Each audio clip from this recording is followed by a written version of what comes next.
அந்த காட்டுல அப்பதான் குளிர்காலம் ஆரம்பிச்சிருந்தது. குளிருக்கு பயந்துகிட்டு எந்த பறவையும் வீட்டை விட்டு வெளியில கிளம்பவே இல்ல. வீட்டுல சேமிச்சிருந்த உணவை சாப்பிட்டுக்கிட்டு நிம்மதியா காலத்தை ஓட்டிக்கிட்டு இருந்தாங்க. ஒரு நாள் சாயங்காலம் சோனா குருவி தன்னோட வீட்டுல போண்டா தயார் பண்ணிக்கிட்டு இருந்தது. சோனா குருவி தன்னோட வீட்டுல தயார் பண்ற போண்டாவோட வாசம் ரொம்ப தூரம் வரைக்கும் காத்துல பறந்து போச்சு. காலுக்காகவும் கோரிக்காகவும் சோனா குருவி வீட்டுக்கு பக்கத்துல கொஞ்ச தூரம் தள்ளி குடியிருந்தாங்க. கோரி, சோனா குருவி வீட்டில் ஏதோ ஸ்நாக்ஸ் தயார் பண்ற வாசம் வருது. நான் போய் என்னன்னு பார்த்துட்டு வரேன். இப்படி சொன்ன காலுக்காக பிறகு சோனா குருவி வீட்டை நோக்கி பறந்து போச்சு. சோனா, உன் வீட்டில் என்ன தயார் பண்ணிக்கிட்டு இருக்க? இந்த வாசம் எங்க வீடு வரைக்கும் வருது. நானும் வீட்டை விட்டு வெளியே வரக்கூடாதுன்னு எவ்வளவோ என்ன கண்ட்ரோல் பண்ணி பார்த்தேன், முடியல. இந்த வாசம் என்ன உன்னோட வீடு வரைக்கும் இழுத்துக்கிட்டு வந்துருச்சு. காலண்ணா, நான் போண்டா தயார் பண்ணிக்கிட்டு இருக்கேன். அப்படியே அதுக்கு தொட்டுக்கிட்டு சாப்பிட தேங்காய் சட்னியும் அரைச்சு வச்சிருக்கேன். என்னது, போண்டாவும் தேங்காய் சட்னியுமா? நீ சொல்றத கேட்கும்போது எனக்கு இப்பவே சாப்பிடணும் போல இருக்கு. காலுக்காக இப்படி சொன்னதும் சோனா குருவி ஒரு தட்டுல போண்டாவும் சட்னியும் வச்சு காலுக்காகத்துக்கிட்ட கொடுத்தது. போண்டா ரொம்ப ருசியா இருந்ததால காலுக்காக அந்த பிளேட்டை சீக்கிரமாவே காலி பண்ணிடுச்சு. காலண்ணா, இவ்வளவு சீக்கிரமா சாப்பிட்டு முடிச்சிட்டீங்க, என்னால நம்பவே முடியல. சோனா, உன் கையால தயார் பண்ணுன இந்த போண்டா ரொம்பவும் டேஸ்டா இருக்கு. அப்படியா, இந்தாங்க, இன்னும் கொஞ்சம் போண்டா தரேன், அதையும் சாப்பிட்டு பாருங்க. இப்படி சொன்ன சோனா குருவி பிறகு இன்னும் கொஞ்சம் போண்டாவை எடுத்து காலுக்காகத்துக்கு கொடுத்தது. காலுக்காகம் அதையும் சாப்பிட்டுட்டு தன்னோட மனைவி கோரிக்காகத்துக்கும் பார்சல் கட்டி எடுத்துட்டு போச்சு. இப்படி எடுத்துட்டு போன போண்டா பார்சலை கோரிக்காக ஒரே நிமிஷத்துல காலி பண்ணிடுச்சு. காலுஜி, இந்த போண்டாவோட டேஸ்ட் வேற லெவல்ல இருக்கு. கோரி, எனக்கு கூட சோனா இந்த அளவு சூப்பரா போண்டா தயார் பண்ணும்னு தெரியாது. அருமையான ருசி. நானே 2 பிளேட் கேட்டு வாங்கி சாப்பிட்டுட்டு வந்தேன்னா பாத்துக்க. காலுக்காக இப்படி சொன்ன உடனே கோரிக்காகத்துக்கு போண்டாவை இன்னும் சாப்பிடணும்னு ஆசை வந்துருச்சு. இப்படி நினைச்ச கோரிக்காக உடனே சோனா குருவி வீட்டை நோக்கி பறந்து போச்சு. சோனா, எனக்கும் கொஞ்சம் போண்டாவும் சட்னியும் கொடு. காலுஜி, நீ எனக்காக கொடுத்து அனுப்பின போண்டாவை வர வழியிலேயே சாப்பிட்டு காலி டப்பாவை தான் வீட்டுக்கு எடுத்துட்டு வந்தாரு. அதனால ஒன்றும் பிரச்சனை இல்லை கோரியக்கா, இப்பவே உங்களுக்கு கொஞ்சம் தரேன், நீங்களும் சாப்பிட்டு பாருங்க. இப்படி சொன்ன சோனா குருவி கொஞ்சம் போண்டாவை ஒரு பிளேட்ல வச்சு கோரிக்காகத்துக்கிட்ட கொடுக்க கோரிக்காக அதை ஆசையா சாப்பிட ஆரம்பிச்சது. இப்படி சாப்பிட்டு முடிச்ச கோரிக்காக பிறகு தன்னுடைய வீட்டுக்கு பறந்து போச்சு. பிறகு சோனா குருவி ராணா குருவிய பார்த்து இப்படி கேட்டுச்சு. ராணாஜி, நீங்களும் சீக்கிரமா போண்டாவை சாப்பிட்டு பாருங்க, சாப்பிட்டு பார்த்து எப்படி இருக்குன்னு சொல்லுங்க. நீங்க சாப்பிட்டு முடிச்சதும் மீதி இருக்கிற போண்டாவை புறா, ரீட்டா, கிளி இப்படி எல்லாருக்கும் கொண்டு போய் கொடுக்கணும். சோனா குருவி சொன்னதும் ராணா குருவி அந்த போண்டாவை சாப்பிட்டு பார்த்தது. சோனா, நீ செஞ்ச இந்த போண்டா உண்மையிலேயே அருமையா இருக்கு. ஆனா நீ இவ்வளவு கஷ்டப்பட்டு செஞ்சத நாம மட்டும் சாப்பிடாம எதுக்காக எல்லாருக்கும் கொடுக்க ஆசைப்படுற? நீ செய்யறது ரொம்ப தப்பு. ராணாஜி, நம்ம குடும்பத்துல உள்ளவங்கள மகிழ்ச்சியா வச்சுக்கிட்டா நம்ம குடும்பம் மட்டும்தான் சந்தோஷமா இருக்கும். அதே சமயம் நம்மள சுத்தி இருக்கிறவங்க எல்லாரையும் சந்தோஷப்படுத்தி பாருங்களேன், அதுல கிடைக்கிற சந்தோஷத்துக்கு ஈடு இணையே கிடையாது. அதுக்கப்புறம் சோனா குருவி வீட்டுல எப்ப போண்டா தயார் பண்ணாலும் காலுக்காகவும் கோரிக்காகவும் புறா, ரீட்டா, கிளி இப்படி ஒரு பெரிய கூட்டமே வந்துடும். சோனா குருவி எவ்வளோ பேர் வந்தாலும் முகத்தை சுளிக்காம இருக்கிற போண்டாவை எல்லாருக்கும் சரிசமமா எடுத்து வைக்கும். போண்டான்னு மட்டும் கிடையாது, சோனா குருவி வீட்டுல சாப்பிட்ற நேரத்துல யார் வந்தாலும் கண்டிப்பா உங்களுக்கு சாப்பாடு உண்டு. இப்படியே சில நாட்கள் நகர்ந்துச்சு. அடிக்கடி ஏதாவது ஸ்நாக்ஸ் செஞ்சுக்கிட்டே இருக்கிற சோனா குருவி வீட்டுல இருந்து இப்போ 1 மாசமா எந்த வாசனையும் வரல. காலுஜி, கிட்டத்தட்ட 1 மாசம் ஆகுது. சோனா குருவி வீட்ல இருந்து எந்த ஸ்நாக்ஸ் வாசமும் வரவே இல்லை. ஆமா ஆமா, நானும் அதை தான் நினைச்சுக்கிட்டு இருந்தேன். வா, நேரா சோனா குருவி கிட்ட போய் என்ன விஷயம்னு கேட்டுட்டு வருவோம். இப்படி பேசிக்கிட்ட காலுக்காகவும் கோரிக்காகவும் பிறகு சோனா குருவி வீட்டுக்கு பறந்து போனாங்க. காலண்ணா, இந்த மாசம் ரொம்பவும் டைட்டா இருக்கு. ஸ்நாக்ஸ் செய்யறதுக்கு மல்லிகை ஜாமான் வாங்க எங்க கிட்ட எதுவும் காசு இல்ல. அவ்வளவுதானே, மத்தபடி வீட்டுல ராணா குருவி எல்லாம் நலமா தானே இருக்கு. காலண்ணா, ராணாஜிக்கு வர வர கண் பார்வை குறைஞ்சுக்கிட்டே போகுது. அதனால அவரை ஃபேக்டரியில வேலையை விட்டு எடுத்துட்டாங்க. வருமானம் இல்லாம கையில இருந்த காசு எல்லாம் செலவு பண்ணிக்கிட்டு இருக்கோம். அடப்பாவுமே, எங்களை மன்னிச்சிரு சோனா. உன்னோட நிலைமை தெரியாம ஏன் ஸ்நாக்ஸ் செய்யலன்னு கேட்க வந்தது நினைச்சு எங்களுக்கே அசிங்கமா இருக்கு. இப்படி சொல்லிட்டு காலுக்காகவும் கோரிக்காகவும் அங்கிருந்து பறந்து போயிட்டாங்க. வர வர சோனா குருவியோட நிலமரமும் மோசமா போய்கிட்டு இருந்தது. கையில இருந்த எல்லா பணமும் செலவாகி போய் இப்ப சோனா குருவி கையில 10 ரூபாய் கூட இல்ல. இங்க பாரு சோனா, ராணாவோட கண்ணுல உள்ள பார்வை நரம்புகள் ரொம்பவும் பாதிக்கப்பட்டு இருக்கு. அதை சரி செய்யணும்னா ஒரு மேஜர் ஆபரேஷன் பண்ணணும். அதுக்கு 1,00,000 ரூபாய் வரைக்கும் செலவாகும். டாக்டர் இப்படி சொன்னதை கேட்ட சோனா குருவிக்கு மயக்கமே வர மாதிரி ஆயிடுச்சு. டாக்டர் கிட்ட எதுவுமே பேசாம தன்னோட கணவர் ராணா குருவியை அழைச்சுக்கிட்டு வீட்டுக்கு வந்துருச்சு. மறுநாள் சோனா குருவி தன்னோட நண்பர்களை பார்க்க பறந்து போச்சு. சோனா, என்னோட நிலைமை உனக்கே தெரியும். இவ்வளவு பணத்துக்கு நான் எங்க போவேன்? சோனா, என்னோட நிலைமையும் புறாவோட நிலைமை மாதிரி தான். அன்னைக்கு என்னோட வீட்டுக்காரர் வாங்கிட்டு வர சம்பளத்தை வச்சுதான் எங்களோட குடும்பம் நடக்குது. சோனா, இதுக்காக நீ கவலைப்படாத. எங்களால பணம் கொடுக்க முடியாட்டியும் எப்படியாவது யார்கிட்டயாவது கடன் வாங்கி ராணாவோட கண் ஆபரேஷனை சக்சஸ்ஃபுல்லா பண்ணி முடிப்போம். தைரியமாயிரு. புறாவும் ரீட்டாக்களையும் சோனா குருவி கிட்ட இப்படி பேசிக்கிட்டு இருக்கப்ப அந்த இடத்துக்கு காணிக்காகவும் கோரிக்காகவும் வந்தாங்க. சோனா, உன்னை தேடிக்கிட்டு நாங்க உன்னோட வீட்டுக்கு போனோம். நீ அங்க இல்ல. நல்ல வேலையா உன்னை தேடிக்கிட்டு வந்த நாங்க இங்கேயே பார்த்துட்டோம். ஆமா சோனா, ஒரு முக்கியமான விஷயம் உங்ககிட்ட சொல்லலான்னு தான் வந்தோம். சொல்லுங்க கோரியக்கா, என்ன விஷயம்? நேத்து நானும் காலுஜியும் ஒரு முக்கியமான விஷயமா ஒருத்தரை பார்க்கறதுக்காக கடற்கரைக்கும் பக்கத்துல உள்ள காட்டுக்கு போயிருந்தோம். வேலையை முடிச்சிட்டு திரும்பி வர்றப்ப எங்களுக்கு ரொம்பவும் பசி அதிகமாயிடுச்சு. அதனால அங்க உள்ள ஒரு கடையில ஒரு பிளேட் போண்டா வாங்கி சாப்பிட்டோம். அந்த போண்டாவோட விலை எவ்வளவு தெரியுமா? 60 ரூபாய். ஆனா சுத்தமா டேஸ்டே இல்ல. வாயில வைக்க முடியல. ஒரே புளிப்பு. கோரி, சோனா இப்ப என்ன நிலைமையில இருக்குன்னு உங்களுக்கு தெரியாதா? ஏன் இப்படி தேவையில்லாம எதையோ பேசி அது மனசை காயப்படுத்துறீங்க? நீங்க 60 ரூபாய் கொடுத்து போண்டா சாப்பிட்ட பெருமையை சொல்லதான் இப்ப இங்க வந்தீங்களா? ஏய் ரீட்டா, உன் வாயை மூடு. சோனாவுக்கு நாங்க இப்ப சொல்ல வந்தது என்னன்னா, நீ நம்ம காட்டுல ஒரு கடையை ஆரம்பிச்சு அதுல போண்டா வியாபாரம் பண்ணு. உனக்கு நம்பிக்கை இருக்கோ இல்லையோ, உன்னோட போண்டா கடை நல்லா வியாபாரம் ஆகும்னு எங்களுக்கு நம்பிக்கை இருக்கு. நீங்க சொல்றது உண்மையா? நான் போண்டா கடை ஆரம்பிச்சா நல்ல வியாபாரம் நடக்குமா?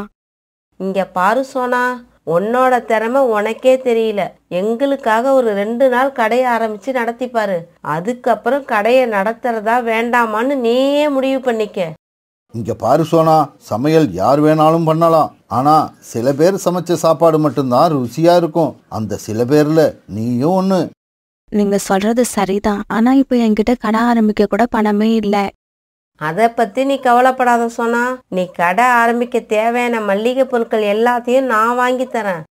சோனா, நீ இப்போதைக்கு கடை ஆரம்பிக்க வேண்டாம். என்கிட்ட ஒரு தள்ளு வண்டி இருக்கு. அதை கொண்டு வந்து தாரேன். ஆரம்பத்துல நீ தள்ளு வண்டியில வியாபாரம் பண்ணு. கொஞ்ச நாள் போனதுக்கு அப்புறம் கடையை ஆரம்பிக்கிறத பத்தி யோசிக்கலாம்.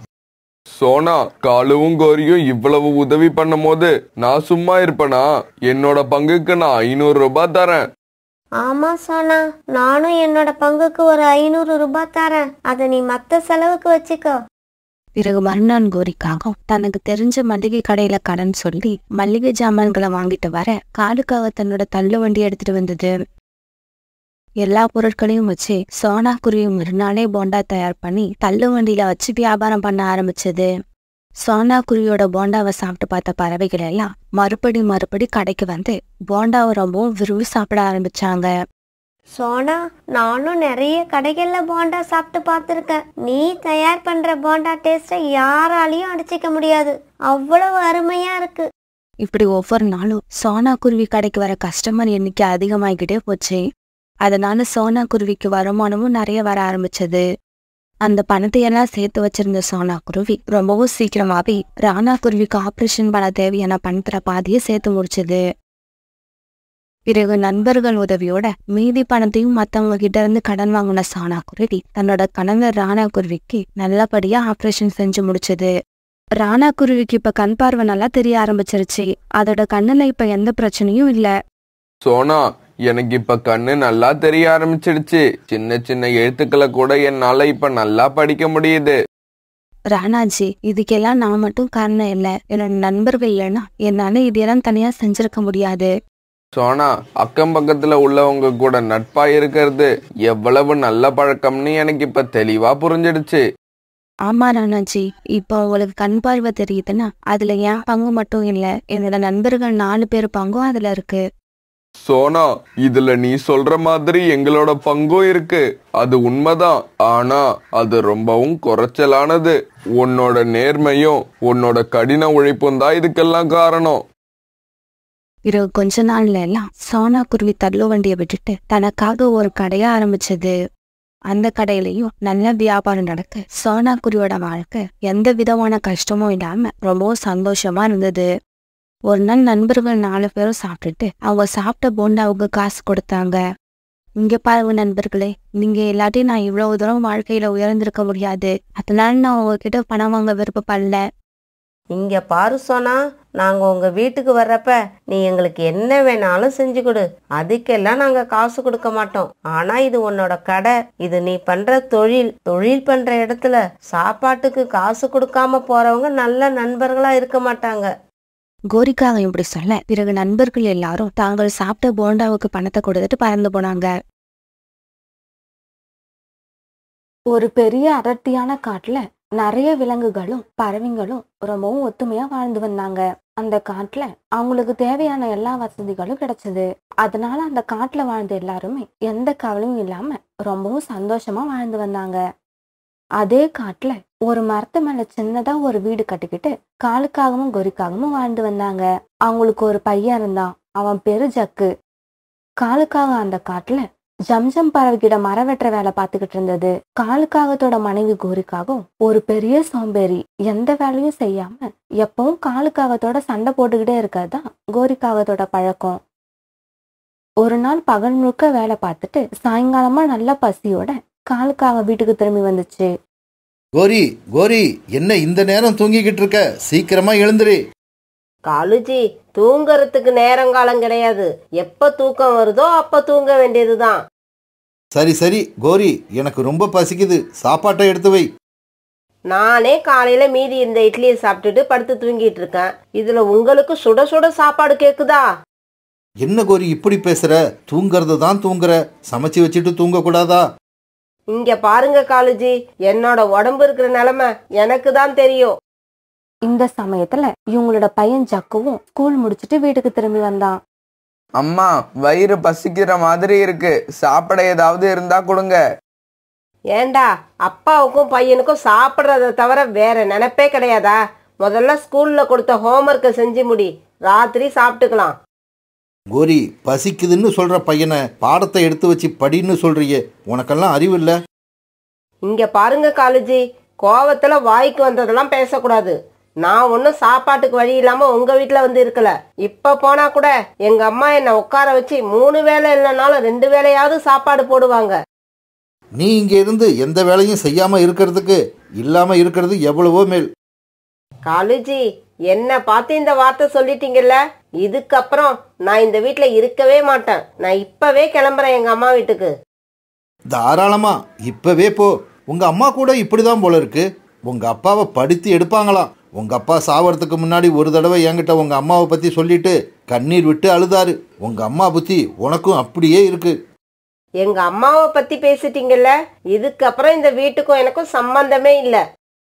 இப்படி சொன்ன கோரி உடனே அங்கிருந்து கிளம்பி தன்னோட அம்மா வீட்டை நோக்கி பறந்து போச்சு.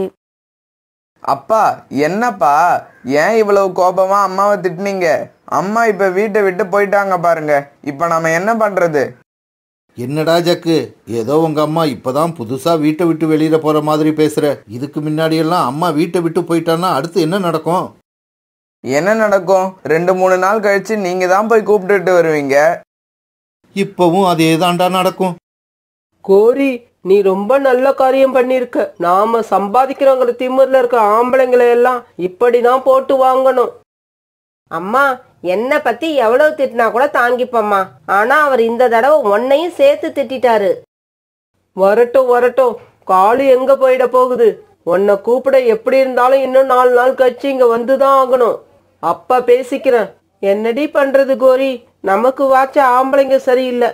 எனக்கு வாய்ச்ச ஆம்பளைய பாத்தியா? அடிச்சாலும் உதைச்சாலும் நம்ம பொண்டாட்டி தானேன்னு விட்டுட்டு போகாம மாப்பிள்ளை கிட்ட போய் என்னை பத்தி குறை சொல்லியிருக்காரு. இப்படியே சில நாட்கள் நகர்ந்துச்சு. புறா, நேற்று கோரி கோச்சுக்கிட்டு அவங்க அம்மா வீட்டுக்கு போயிடுச்சு. இன்னைக்கு போய் அழைச்சிக்கிட்டு வரலாம்னு இருக்கேன். கொஞ்சம் நீயும் என் கூட வரியா? காலு, உன்னோட மாமியாரை பத்தி எனக்கு நல்லா தெரியும். அவங்க புருஷனையே கை நீட்டி அடிப்பாங்கன்னு வேற கேள்விப்பட்டிருக்கேன். அதனால அவங்க வீட்டுக்கு நான் வரல. நீ வேற யாரையாவது அழைச்சிக்கிட்டு போ. ரீட்டா, கோரி என்கிட்ட கோச்சுக்கிட்டு அவங்க அம்மா வீட்டுக்கு போயிட்டா. இப்போ நான் அவங்க அம்மா வீட்டுக்கு போய் திரும்ப அவளை அழைச்சிக்கிட்டு வரலாம்னு பார்க்குறேன். உன்னால என் கூட கொஞ்சம் வர முடியுமா? இல்ல காலு, நான் வரல. போன தடவை உன் கூட அங்க வந்ததுக்கு அவங்க அம்மா பாக்குற இடத்துல எல்லாம் என்ன ஜாடமடையா திட்டிக்கிட்டே இருக்காங்க. அதனால நீ போய் சோனா குருவியை அழைச்சிக்கிட்டு போ. இல்லை ரீட்டா, சோனா குருவி ஊரில் இல்லை. சரி வீடு, நான் தனியாகவே போய் பார்க்குறேன். கோரிக்காகவும் அவங்க அம்மாவும் பேசிக்கிட்டு இருக்கும்போது அவங்க வீட்டு கதவை யாரோ தட்டுற சத்தம் கேட்டது. அம்மா, காலுஜி தான் வந்திருப்பாருன்னு நினைக்கிறேன். நீ உள்ளேயே இரு, நான் போய் பார்த்துட்டு வரேன். யாரு? நீங்க யார பார்க்கணும்? என்னத்தை இப்படி பேசுறீங்க? நான் கோரியோட ஹஸ்பண்ட், காலுக்காக வந்திருக்கேன்.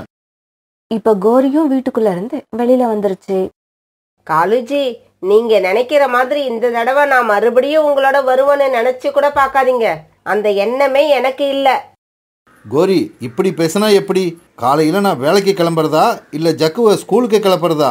4 நாளா ஜக்குவை ரெடி பண்ணி ஸ்கூலுக்கு அனுப்பிட்டு நான் வேலைக்கு போறதுக்குள்ள எனக்கு ரொம்ப லேட் ஆகுது.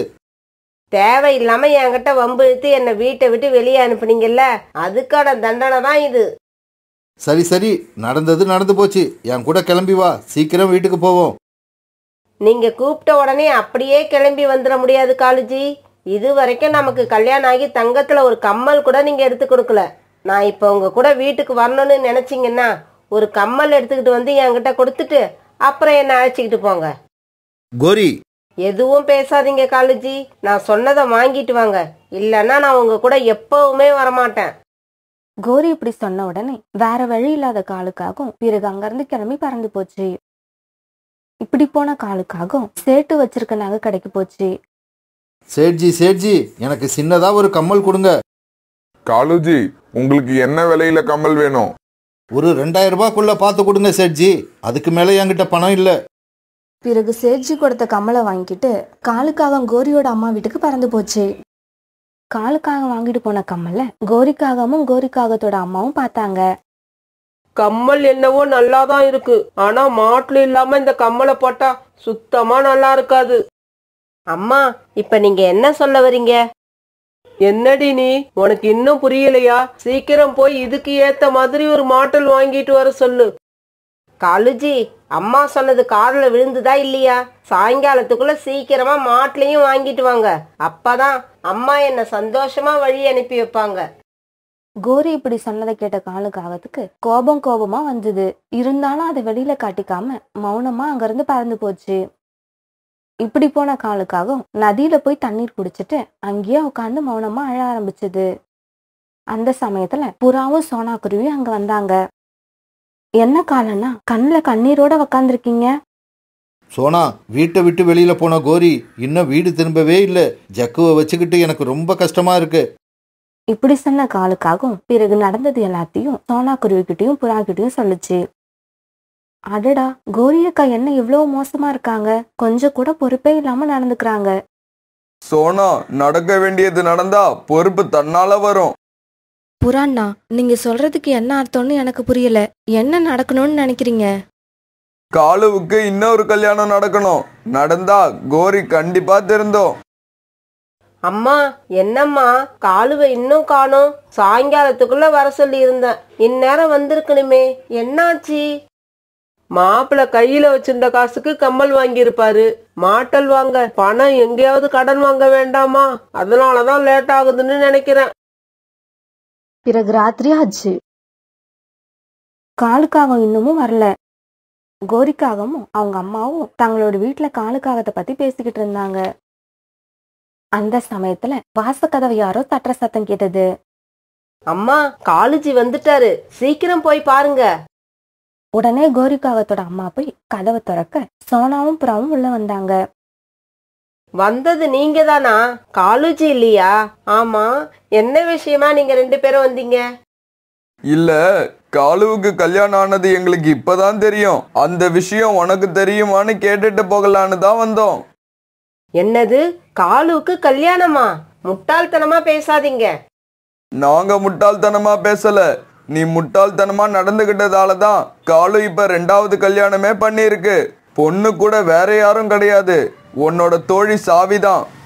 இதை கேட்ட உடனே கோரிக்காகத்தோட கண்ணுல கண்ணீர் வந்துருச்சு. அம்மா, நான் இப்பவே கிளம்புறேன். வீட்டுக்கு போய் என்ன நடக்குதுன்னு பாக்குறேன். கோரி, இப்பவே ஏன் கிளம்புற? பொறுமையா இரு. நாளைக்கு காலையில போய் என்னன்னு பாத்துக்கலாம். கிணத்து தண்ணீர் ஆத்து வெள்ளமா கொண்டு போக போகுது. அம்மா, நீ லூசுத்தனமா பேசுறத முதல்ல நிறுத்து. எல்லா அம்மாக்களும் பொண்ணு புகுந்த வீட்டுல இருந்து கோவிச்சுக்கிட்டு வந்தா புத்திமதி சொல்லி திருப்பி அனுப்புவாங்க. ஆனா உன்ன மாதிரி ஒரு அம்மாவை நான் பார்த்ததே இல்ல. இப்படி அம்மா கிட்ட கோபத்தை காட்டின கோரிக்காகும் பிறகு சோனா குருவியையும் புறாவையும் அழைச்சுக்கிட்டு அங்கிருந்து உடனே தன்னோட வீட்டுக்கு பறந்து போச்சு.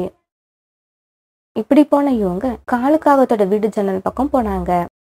அந்த சமயம் காலுக்காகத்துக்கும் ஜக்குவுக்கும் சாப்பாடு போட்டுட்டு சாவி பக்கத்துல உட்கார்ந்து இருந்தது.